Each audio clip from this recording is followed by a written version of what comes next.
Wanted to do a quick update on the horn modification for the Roadmaster to fix your issue with the horn and the airbag problem.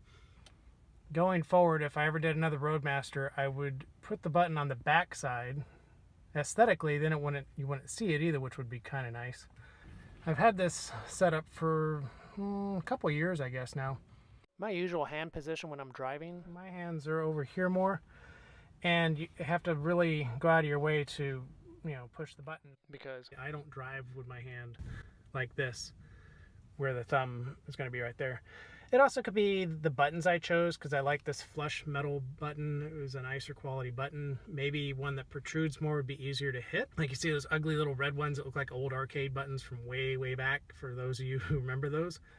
You'd have to crank the wheel up halfway so the drill and the drill bit would have enough room to drill the hole from the back.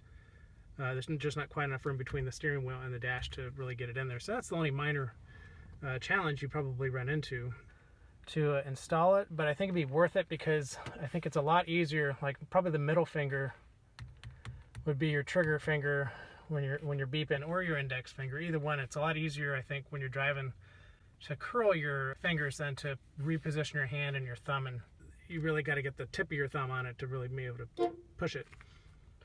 This is actually a little more awkward. So just a tip for anybody who's actually going to take my advice and do this type of horn modification, instead of putting the stupid button way down on the dash where you usually see it, like way down here, which in my opinion is a really dumb place for a horn button. Unless maybe you can hit it with your knee or something, but that's kind of awkward too, I think.